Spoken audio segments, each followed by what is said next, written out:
Good morning and welcome to the Town Hall Summit, day 2. We had an amazing day yesterday. I hope that you were able to join us, but if you're joining us for the first time, welcome to day 2. I'm really excited about today, especially my first panel with some wonderful people that I've come to know over the years, who are amazing founders and CEOs. And as I was thinking about this, as we were kind of developing the content for the Town Hall Day 2, I thought about how important it is when we think about the entirety of the business spectrum to acknowledge the work of founders and CEOs during this crisis and the unique challenges that they're presented with. So without further ado, you will have seen their bio bullet points in the video just a moment ago. I am going to introduce them, however. They need no introduction, but I'm going to introduce them. You can go and read their fuller bio on the website, the www.thetownhallsummit.com. But let's get started. So I'd first like to introduce Lisa Coker. Hi, Lisa. Welcome to the Town Hall Summit. Lisa is the founder and CEO of Infinite Management Solutions in the great city of Dayton, Ohio. Lisa is an Air Force veteran. Thank you for your service. She was named in the Dayton Business Journal as one of the top 40 under 40, a Lean Six Sigma Black Belt practitioner, to name a few. She is a wonderful leader, and I'm really excited to welcome you to the summit, Lisa. Welcome. Thanks for having me, India. Next, I have Farida Gibbs. Farida, I've known Farida for many years. I think I may have been amongst her first clients back when she founded this company that's had this amazing trajectory, Gibbs Hybrid. So Farida is the founder and CEO of Gibbs Hybrid, Europe's largest, let me say that again, Europe's largest minority woman-owned business, which is such a feat. I know it's amazing. Award-winning, offices in the US, UK, and Europe. Just, I mean, watching the trajectory of this business, go and have a read of it if you haven't seen it. Welcome, Farida. Thank you for joining us this morning. Thank you, India, for having me. And hi to all my panel colleagues too. And next we have Mike O'Brien. Hi, Mike. Welcome to the Town Hall Summit. Mike is the founder and CEO of Opencast Software. He's sporting the beard for us all. We love it, Mike. Thank you for doing this and making us all. So welcome, Mike. I mean, Mike has been in his space for a very long time, and he had a previous business, which is actually where we met, with 800 staff and 14 global offices, which was sold to Capgemini. He's an early stage investor in a number of different projects. But Opencast, one of the things I will talk about that is really interesting about Opencast and interesting about Mike and his businesses is they've been remote from the beginning. So this is something we'll pick up on. He's always had remote teams, and that was their business model. So I think a really interesting conversation to have. Welcome, Mike. Thanks for joining us. No, thanks very much for having me. It's wonderful, thanks. And then last but not least, we have Reggie Stevens, who is the CEO of Iris Solutions. Reggie is a tremendous leader. I've had the pleasure of getting to know and kind of watching him lead has been such a journey, and he has transformed the company that he actually acquired as opposed to founded, but he's founded it again. I mean, when I think about everything that's happened in that business, he's founded it again. It's a new company. Iris Solutions is a leading provider of technology solutions for healthcare providers in the southeastern US. One of the things that we'll talk about, and I won't kind of steal the thunder now, is that Reggie's a certified Amazon Web Services cloud practitioner, which is one of the things that he did early on to shift his business model. And I want to talk about kind of how that has helped perhaps during the crisis in terms of your ability to be able to respond to clients more quickly. Had you not. So we'll get into those things in a minute, but welcome to my wonderful panel. I'm India Gary Martin. If you don't know me already, I'm the founder of Leadership for Life, a multidisciplinary executive coaching, advisory, and consulting business. I have clients from around the world, particularly in the executive coaching space, but also my passion is bringing information to the public. And so I'm so glad that you're here to join us. We'll talk about a whole raft of things, but let's get started without further ado and move into the panel. I'm going to start with you, Reggie, and I kind of alluded to this in my intro. But since the time that you acquired Iris, you've introduced significant platform changes, particularly around the adoption of AWS, and you might need to kind of tell people what that is so that they understand it. But I want to talk about how that decision, as I kind of mentioned, helped or hindered your business during the, as the crisis has started. And can you kind of talk about the difference, what that would have meant had you not done that? Sure, happy to. And before I get started, I also want to just say thank you so much for allowing me to participate on today's panel. And I also want to mention that we wouldn't have been able to do any of the things that we were able to accomplish had it not been for India. So big thank you to India Martin for both today and for all that she's done in helping us to kind of grow to the point that we're at today. So just to provide some additional context, I acquired Iris just over 2 years ago, and Iris is a much different company today than what I actually acquired.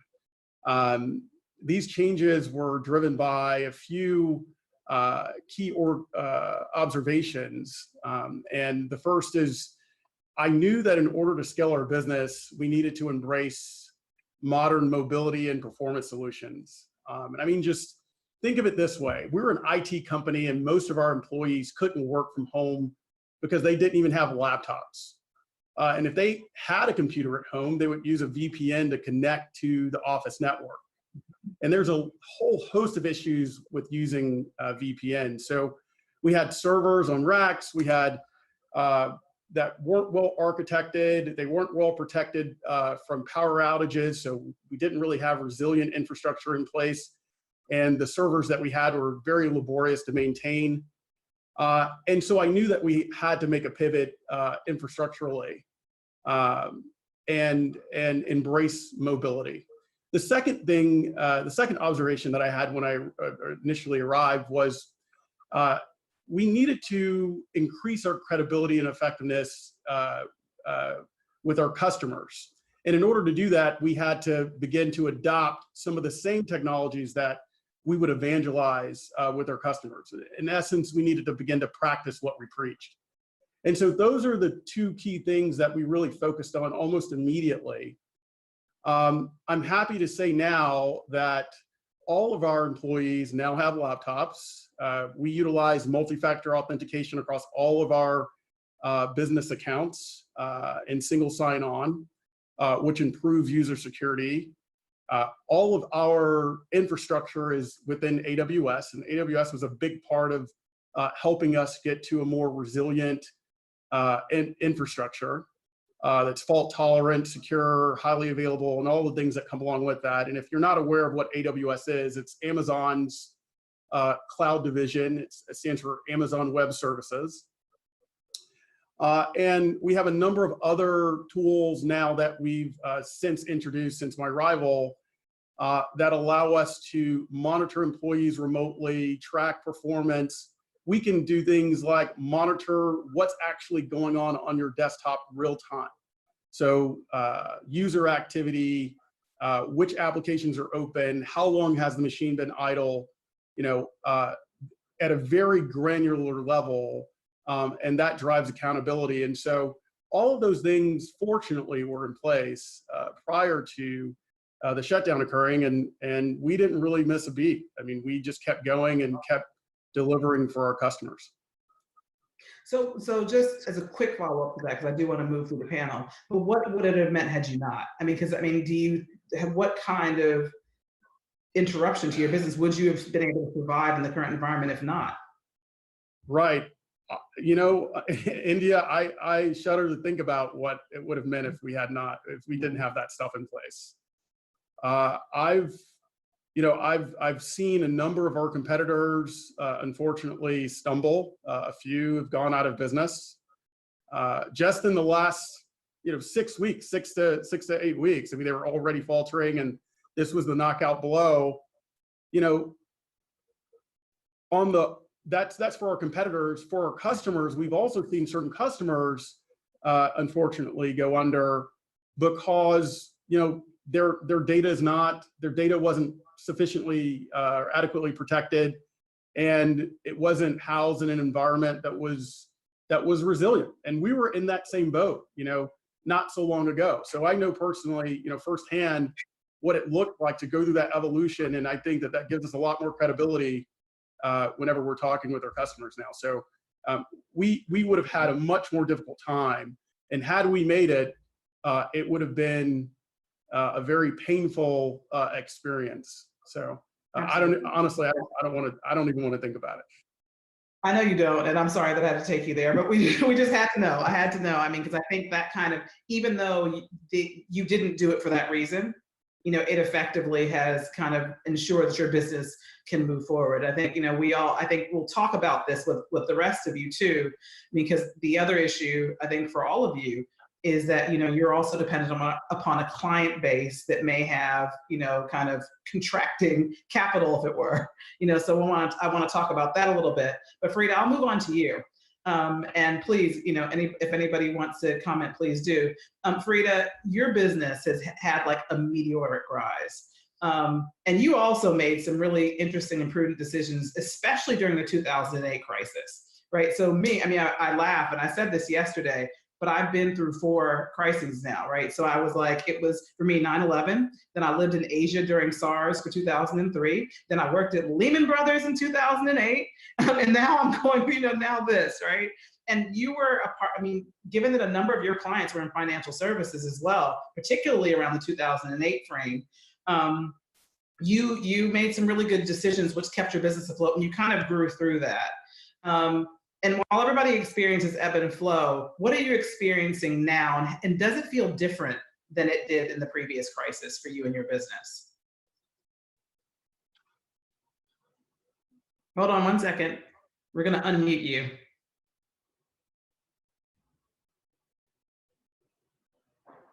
Let's see. We can't hear you just this moment. No, we can't hear you this moment. Just give us 1 second. We'll make sure that we get the technical support on it so that we can. Okay. Let me come back in a second, Farida. I just want to make sure that we don't.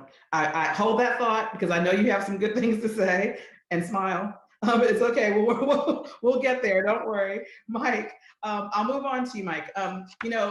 Again, what's really interesting, and we talked about this previously, but both of your previous business, your business before and this one, have been built on remote operating models, which is really kind of fantastic and interesting because I remember us having conversations, back in the early 2000s even, about how resistant customers were to wanting their teams to be remote. And what has that meant for you and your business? And kind of can we kind of talk about that? I'm really interested to know what you're seeing now that folks have to be remote.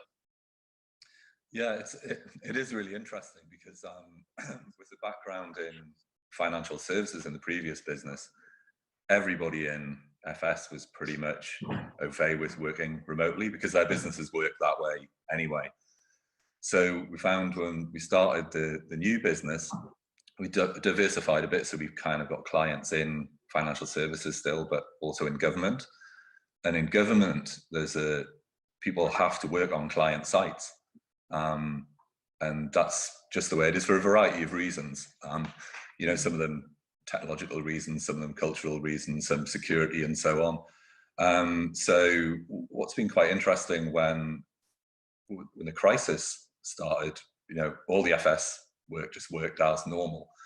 But in government, there was a big crunch on, basically trying to get thousands of people who don't normally work remotely. But I have to say, in the UK, it worked really well, actually.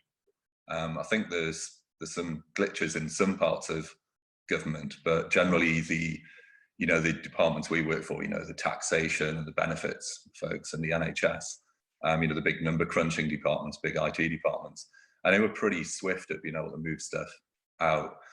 And actually, people are seeing folks deliver faster. It's been fascinating, actually, seeing what's been happening.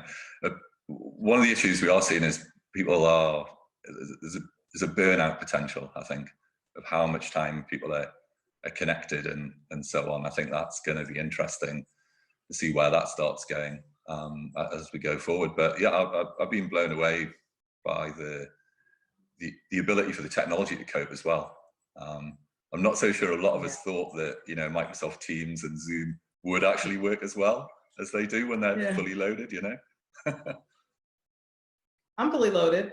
I mean, I feel like we're like in this Zoom thing. I don't even know what to call it, but all I know is that like it requires so much more attention to be on a Zoom call these days, you know, and you have to focus, and reading the verbal cues, you know, people's verbal cues when you can see them in person, it's so different, and you have to pay such close attention. So the burnout potential, I think, is huge. And Lisa, you know, your teams are also remote. I mean, everybody's remote, but your team also really quickly transitioned to remote. What has that been like for you? And how have you seen the same kind of productivity that, you know, Mike has? Yes, so Mike, I echo your comments to the T. So same thing, a lot of our clientele is United States government. And so typically in the government, you have pockets of people who work remote. And it's more or less on an ad hoc basis. It's rare that you'll find teams, entire teams that work fully remote. So this has been a new change, but it has been adopted by the senior leaders. And so anytime that there's a burning platform in the world of change management, anytime there's a burning platform, you can expect a lot of change. And so it's been nice to be right there alongside with our client base, kind of helping them manage that change. So we typically don't run into a pandemic, a burning platform of this magnitude, but it has been, like I said, really nice to be alongside the client and helping them come up with new innovative solutions. And so like India said, we are in a Zoom video conference world right now. I feel like that is our new normal. But it's been nice because while they told us to do social distancing, we like to say with our clients that we're doing physical distancing, but we're not getting rid of the social aspect. So we're leveraging technology to ensure that we still stay connected, because when it's a stressful environment, whether it's at home or you have sick, you know, family members being impacted by COVID, all types of stressors, it's nice to be able to get on a Zoom call and see your fellow teammates and see their smiling faces, even if it's for an hour.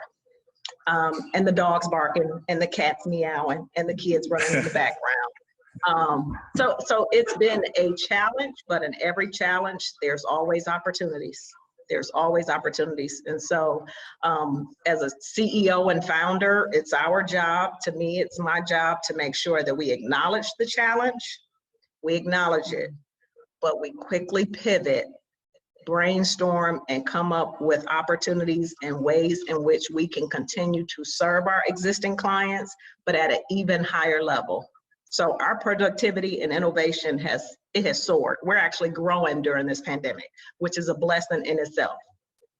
It is that. I mean, but that brings me on to my next question for you around being able to balance client demand and what they want, particularly as we start thinking about reopening and your team's safety when folks start wanting them to come back on site, if that's the case, right? So how do you think about that? How do you think about the balance around, you know, yes, we want our teams to be able to reintegrate and grow our business because people seeing us means business development, versus actually, I want to keep my people safe and make sure they can do the work, and I don't want to put them in harm's way. How do you do that?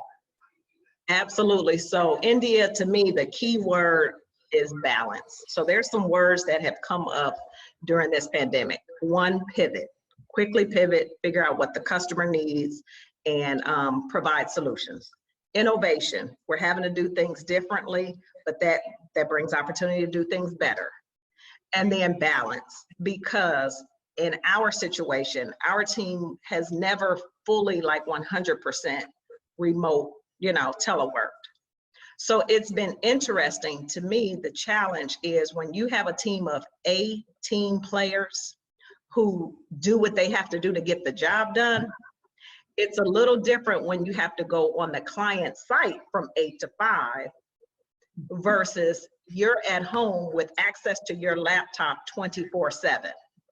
And so in this environment where we're having to juggle a lot anyway with the kids at home, we're homeschooling them and walking the dog, we're learning to do a lot at the same time, which means that at 5 p.m., the laptops are not closing. The cell phones are not turned off. I'm getting emails at 9 o'clock, 10 p.m. And so balance is the key. Balance is going to be the key. And then bringing on the teammates, of course, the safety and well-being of my employees is first and foremost. We serve excellent clients. Seriously, I couldn't ask for better clients because they understand the state of, where we are. And they are doing it calculated. They are not rushing back on site. Nobody's rushing back on site. So they're taking the guidance from our governor. I'm in the state of Ohio. And so you may have seen Governor DeWine on the news, but so we're following, his lead, but we are cautious. And so as the owner of my company, I'm making sure that my team is safe, they're well, and we'll come back on site as needed, right? But we're not rushing. We're not the first wave or the second wave, just jumping in there. So, but our client base understands that, and they are very flexible, agile. So we're good. That's awesome. That's awesome. I mean, I think the really interesting thing about that, and I think something that people can kind of take away and learn from this conversation, just as if I think thematically about some of the things you said, is you talked about your clients being excellent.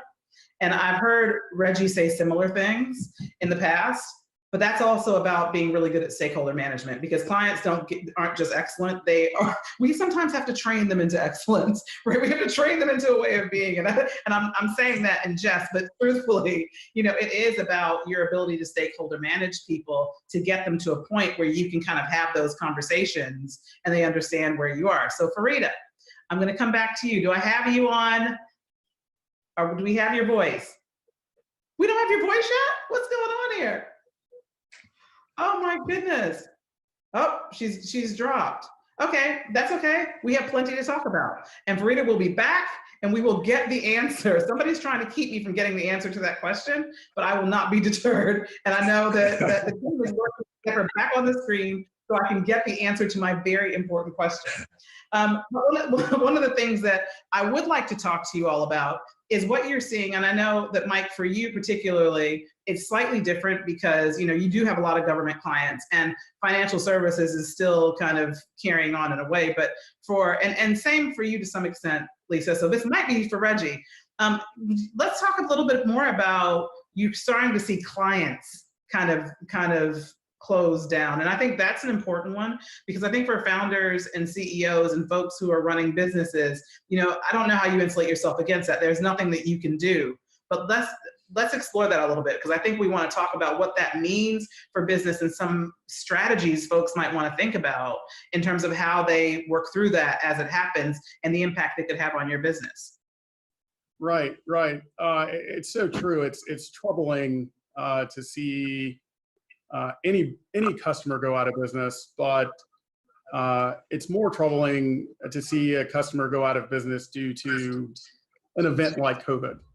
And, I don't think that there's a CEO out there or, a founder out there that doesn't have a deep appreciation for the grit that's required to build and sustain a business.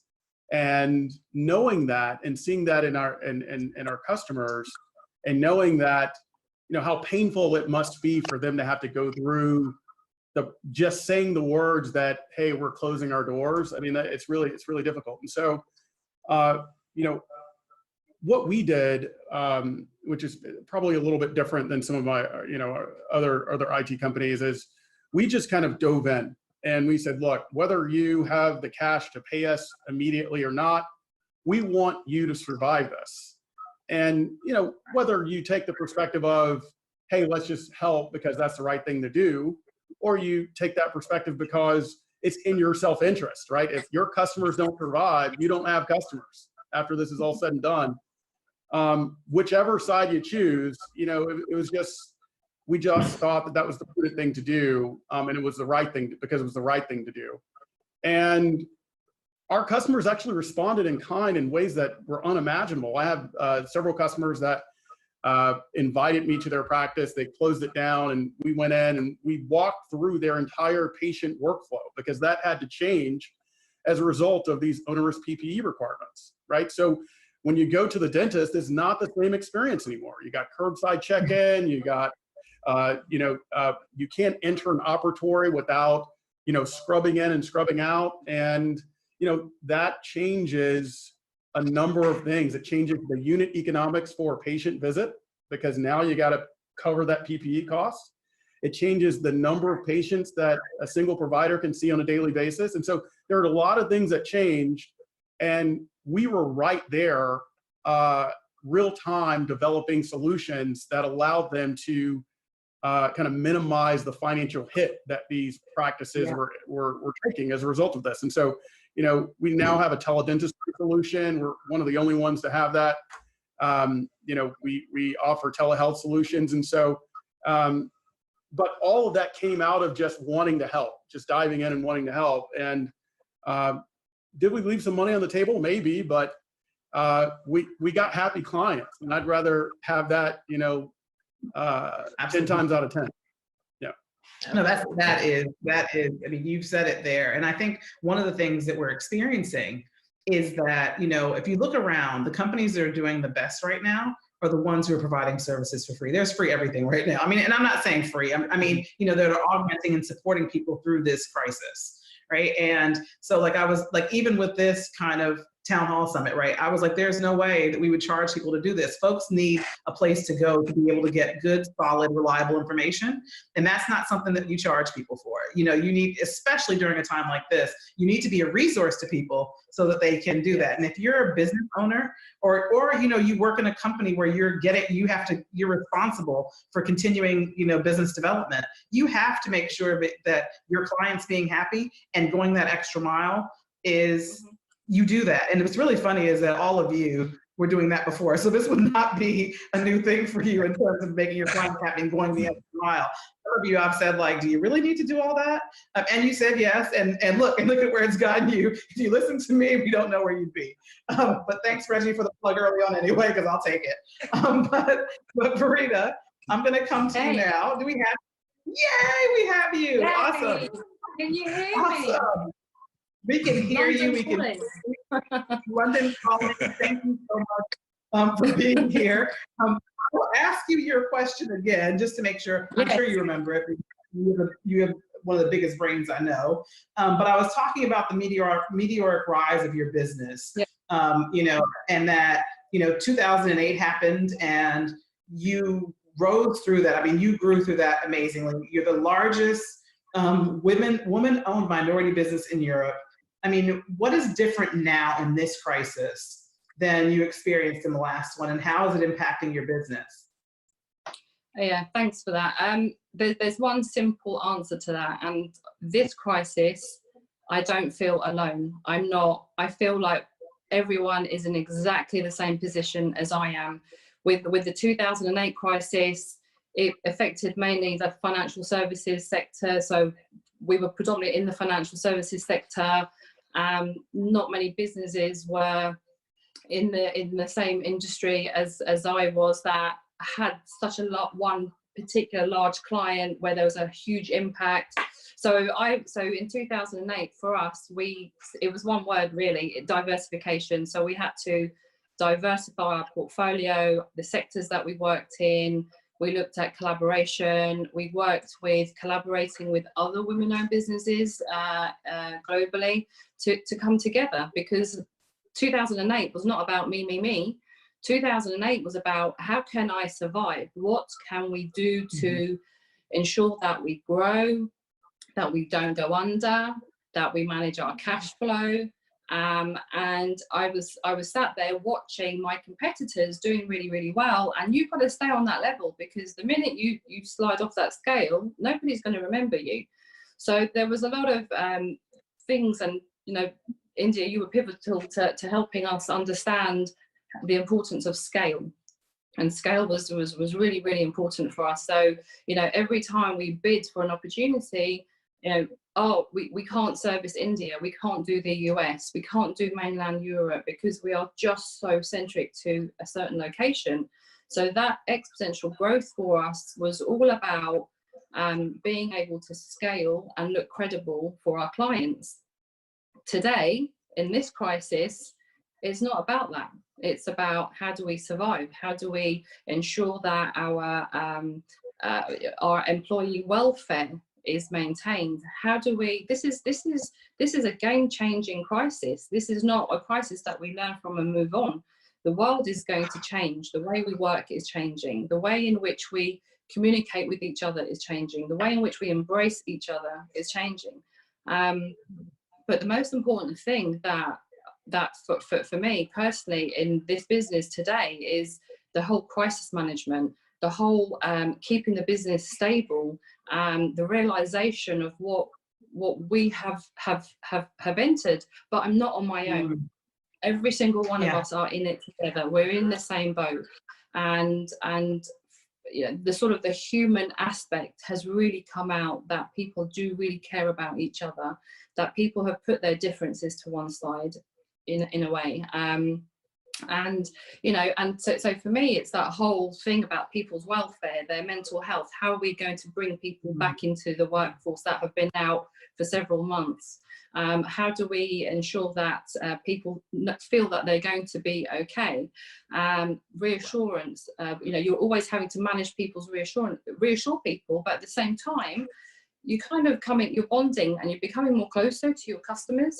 So because they're in the same boat, and so there's a synergy and there's a commonality in what we're all going through. So embracing and just being able to say to ourselves, look, I don't have the plan.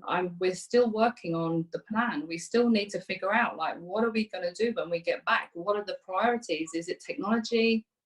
Is it people's welfare? Is it cash flow?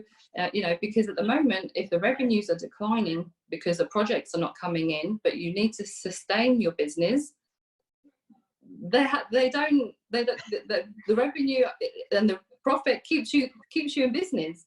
But at the same time, it's not about profit, right? It's about being human and realizing that we are in a global crisis, and how do we come out of that? So that 2008 to 2020, really the biggest realization for me is that we're just human. We're just human, and we're in it together, and we're trying to do something that no one has ever really experienced. But let's say that we do face another global pandemic in the future, I think that everybody will be far more better prepared and a lot more resilient to what they've had to face, basically. So it's been an interesting 15 years.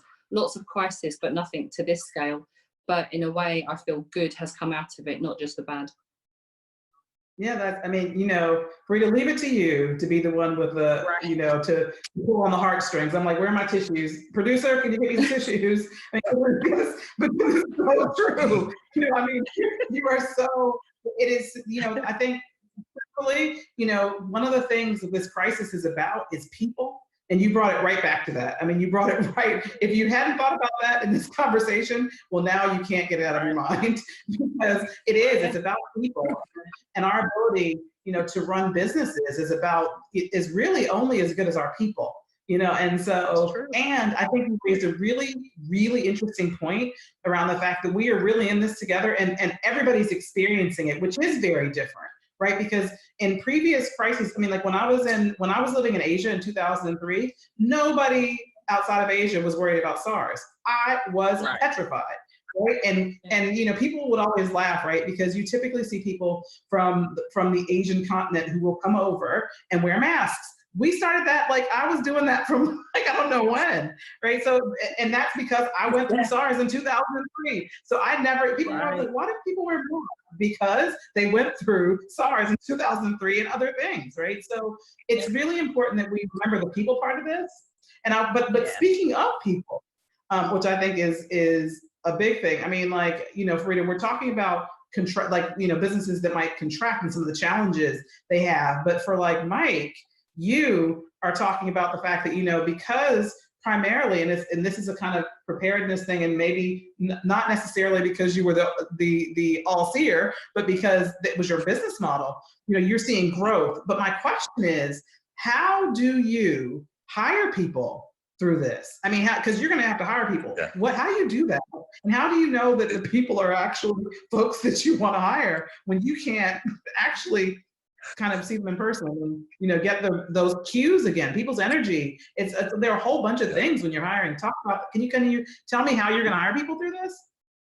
Yeah, I mean, we've hired 4 or 5 people already, but it is a challenge. The really difficult pieces are, you know, we just hired a head of recruitment, which is quite interesting, and it's a senior hire, and doing that on video was a whole different experience. You know, I think it was very difficult for some people who perhaps hadn't done much of that stuff in the past year in global businesses. So I think for me, it's that the senior roles are really, really tricky ones. You know, the ones where you would have liked to have had a cup of coffee with somebody and more of that kind of stuff around it in a more sort of lengthy process.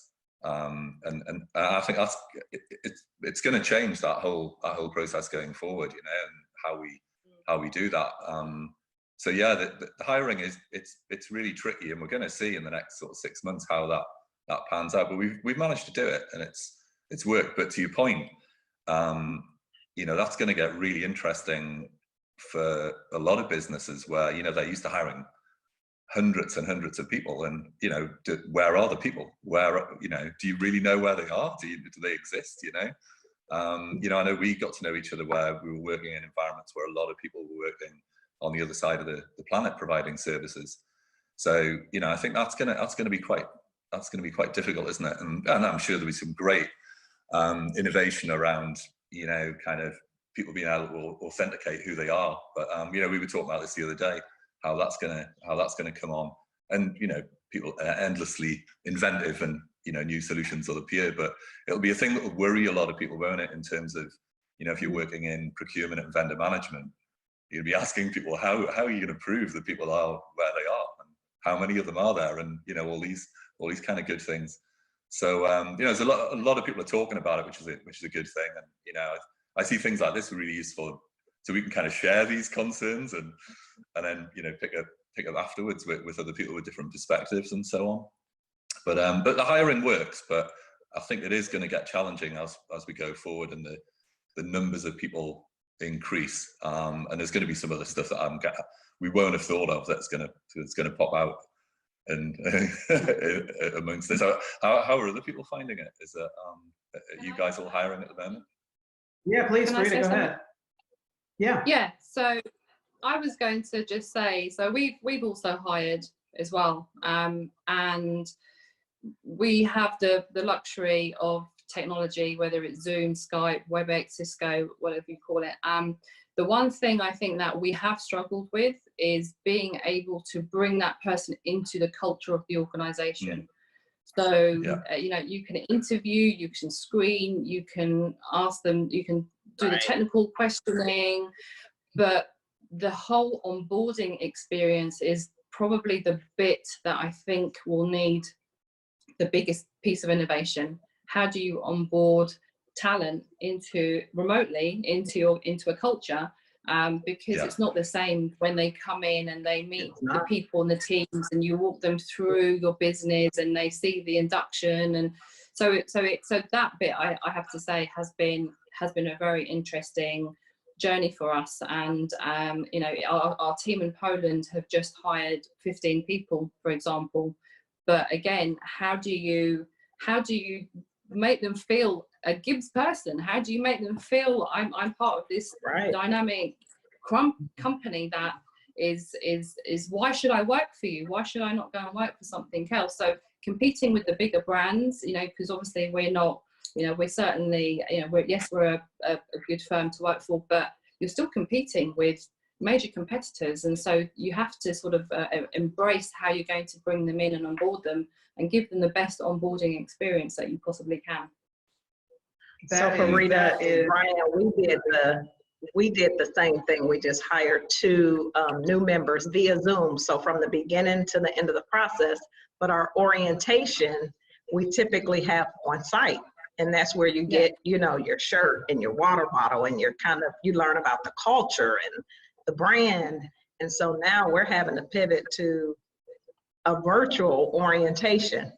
And so this is helpful, one, to make sure that over video, we do have to be a little extra, right? Because when we're face to face, yes, you can kind of see, you know, the excitement in my face. I'm talking about the company, but on video, if I'm not prepared, I'll come off dry and they'll be thinking, did I join the right company? Right, so now we're having to say, hey, welcome to the team. We're excited to have you. You know, we're over here extra animated, but they have to feel or sense our energy to be able to, like you said, want to be able to stay on with our companies because they're not going to be face to face with their fellow teammates for a while anyway. So great point, and thanks, Marita, too. I'll probably be picking your brain a little later, maybe next week, to see how the orientation piece. I think that, you know, that is so, the people piece of this, again, it just keeps emerging. I mean, through yesterday it emerged, today, I mean, it's the people piece is the thing, right? And I guess what that kind of brings me to, and this is a rapid fire question, you don't get to like use like a paragraph, so you have to answer this kind of quickly, because I want you to just tell me what you think it is. My question is, you know, given that, you know, especially as founders, CEOs, and you know, you have pressures that people who are CEOs in bigger companies don't, because they have a whole balance sheet behind them and a whole bunch of stuff that actually isn't their money, frankly, right? This is your money. These are your businesses. And so I'm going to ask you to give me one word, kind of rapid fire, around what you are concerned about with regard to your largest exposure. So what do you think your biggest exposure is? Rapid fire. I'm gonna start with Reggie. My biggest exposure is people. People, I think okay. one of the things that we didn't really quickly touch on is the opportunity that this creates. This is a hiring opportunity environment, right? There's a lot of hiring opportunity. But people, you use a people, sentence. You cheated. You used a sentence, but it's okay. Lisa. I want to say remote workers. So people, but remote working environment. Okay. Remote. Okay. Farida. Financial stability. Just making sure that whilst the, you know, those numbers and those projections that we put in to our plan this year, we're not, clearly they're going to fall back a little bit. You know, just managing the cash and making sure that we are able to maintain a business and still remain sustainable and keep growing. Absolutely. And Mike. I think really it's a concern about when you're in a relationship and people business, where that's going to go in a year's time, when you've potentially got a blip in, you know, you're developing your pipeline of business and how that generally works. You know, a lot of us do it with, you know, networking and physically meeting people. So how that's going to pan out a year down the line when there's been this gap at the moment, yeah. And is that gap going to continue because we don't travel as much as we used to? So that's a thing that's gnawing away at my brain a bit at the moment about what the normal on that's going to be. Sorry, I didn't mean to interrupt you. What I can say is that there's a reason that you are all founders, because all of you are rule breakers and didn't do my one word question. But that's okay. I can take it. I'll take it. But what I'd like to do really quickly before we move into, we're going to move to questions in about 5 minutes, because I have another question for you, and let's see if you can follow instructions this time. But if you have questions, for those of you who are watching, there's a Q&A box. Please start to send us questions, and we'll get to those momentarily. But in the Q&A box, please, not in the chat. I can see them by looking off to the side. It's because I see your questions popping up on the monitor as they come through. So please start sending through your questions. I know you probably have lots of them. I've already seen some things come through. But my next question, so before we go to that, is, and I know that some of you are like, sent me messages, I'm not gonna say who, I'm gonna leave you anonymous, about why are you asking that question? How am I gonna answer that? But I have to, so you just have to guess. And this one is, and you can get to use a sentence this time. So, you know, what advice, like today, would you give yourself if you knew what you, like, you know, from the start of this crisis, let's call it 8 weeks ago or 10 weeks ago, if you knew that it was gonna be like this, what advice would you have given yourself? And I know that's a tough one, but I'm trying to pull out the learning for people, the kinds of things that you are now reflecting on, that, gosh, had I known that, I would have done it. I would have probably done this if I'd known. So I'm gonna start this time with Marita. Yeah, I mean, I think about that question a lot. What would I do differently? What would I change? And I think what has impacted us or made our projects go on hold is our customers' inability to be able to do whatever they need to their end. Okay, so we do project work. Yeah, we supply talent and resources to our customers. So our world hasn't stopped. We can still do that. We can do that. The barrier is the client hasn't been able to do that or find a way.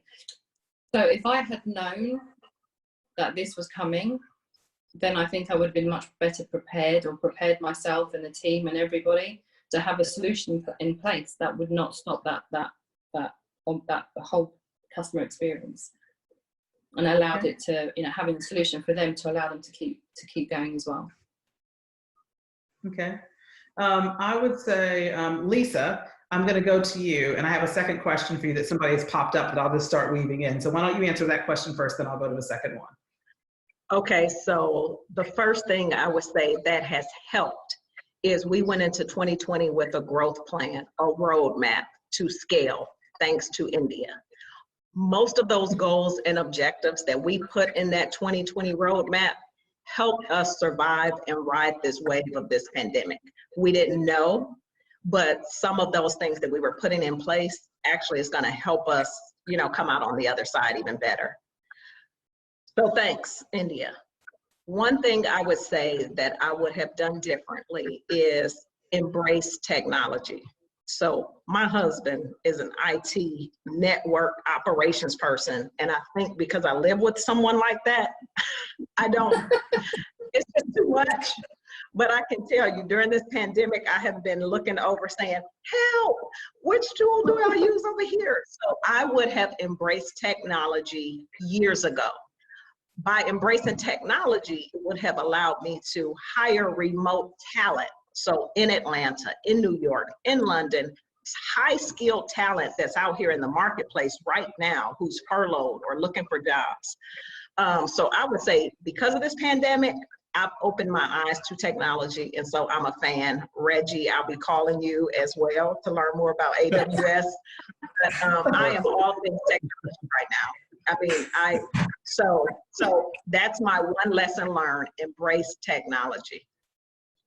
Okay, and Lisa, and this is a real good, if you could give me like a 30-second answer to this. Someone asked how your Air Force experience helped you in developing your day-to-day business leadership and operations, like what the discipline around that. Oh, it helped tremendously. So in the military, they teach us, you know, flexibility is the key to air power. Have we not learned to be flexible and agile during this pandemic? Also, it taught us to build structure, right? So chain of command, structure, flat organizations, building an organization of teams, empowering people to lead their teams. So the Air Force has taught so much. So I wouldn't be here without my time in the Air Force. Awesome. Okay, so why don't I go to you, Reggie, in terms of and the original question, what would you tell yourself now if you had the information before around what was going to happen? What would you say, or what would you have done differently, or what would you prepare for? So I would have applied the same approach that we applied for our operational infrastructure and moving to kind of a cloud solution and really making those improvements that allowed us to scale to our sales and marketing. And we did a great job on the operations side.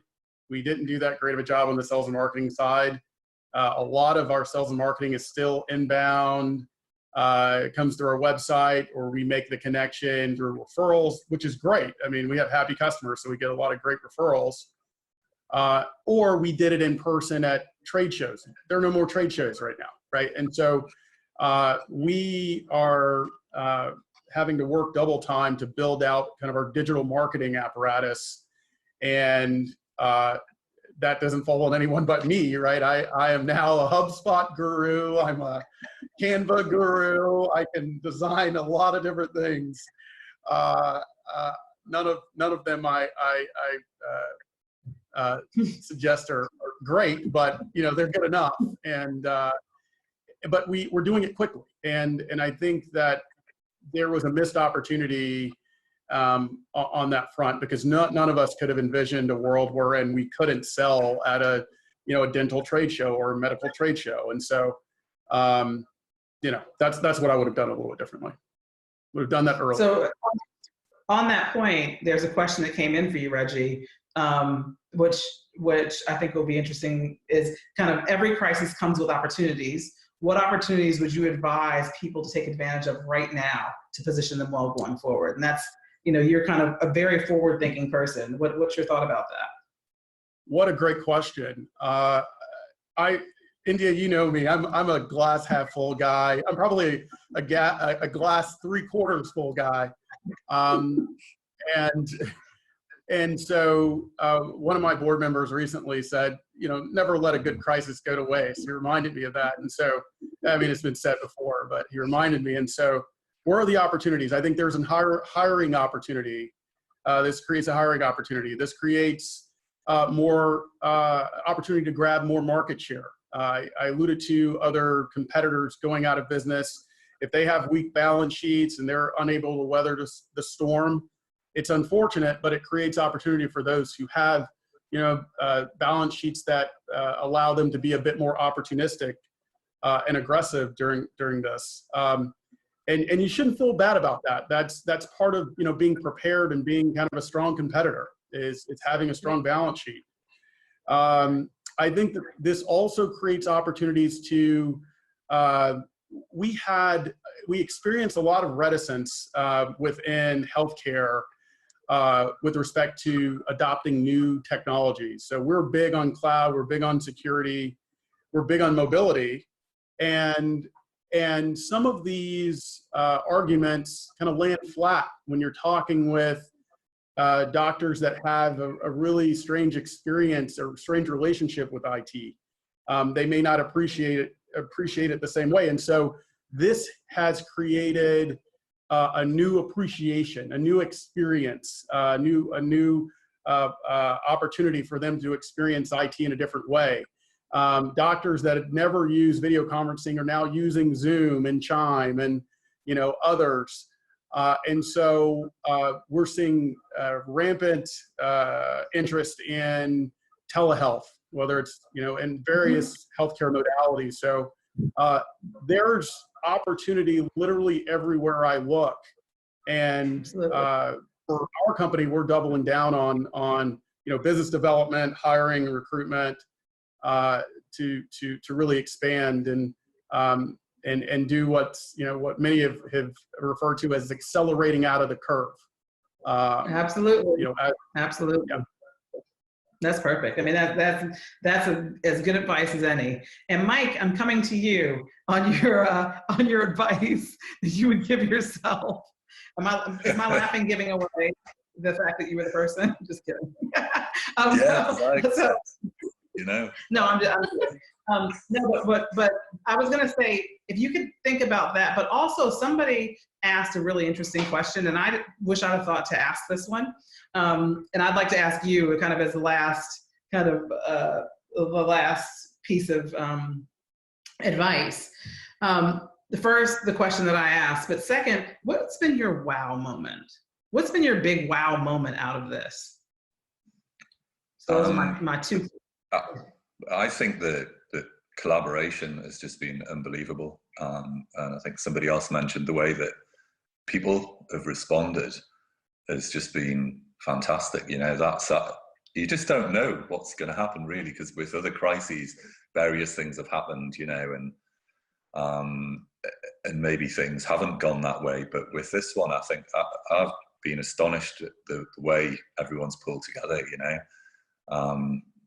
And, you know, especially here, the way the medical services and so on, and people have been so supportive of all that. That's just been, yeah, it's just been fantastic. And, you know, I think equally the way that, you know, in a company, the way the employees have basically all pulled together as well and all helping each other out. And it's, yeah, that's just amazing. That's a bit of an obvious answer, right? But it is just kind of, that's been mind blowing really, how that's come across. Yeah. It has, And, it really, really. yeah, and I mean, you know, you were laughing at me because I said, I don't want to come across as a smart aleck, because we're just fortunate in our business that we're a technology business, we work remotely. So we've got all those things in place. But, you know, for one, I don't want to sound sort of cheesy about it, but we're doing a growth plan as well.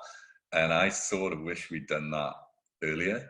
And there's lots of interesting pieces in it. There's a kind of marketing piece in it. And like a lot of people, I guess, you sometimes leave that piece because you're in a relationship business. And now you've kind of got to be a lot sharper about how you're marketing the benefits of what you do to people. And you're not going to be able to, you know, run into people the way that you used to and develop business that way. So I think, you know, perhaps we would have got that program going earlier. But, you know, and I agree with Reggie as well. It's, you know, I feel chuffed that we did do it when we did it, because we're going to be in a better space sort of moving into whatever comes next, you know. So yeah, I kind of wish I'd done that earlier. If I can add to that sales and marketing piece just really quickly, because we're all in kind of relationship. Okay, we're in these relationship kind of service client businesses. And again, because I'm leveraging technology, these conferences, these video conferences, the webinars, the virtual conferences, we're plugging in as a team. And so we're chiming in, we're asking questions in the chat so that we can be seen as our company, and following up when they have those industry days and things like that. So plug into those different conferences and make yourself known and follow up with the people who are out there briefing. It turns into business. And so we do what we have to do in this virtual kind of environment, but we found that to be helpful.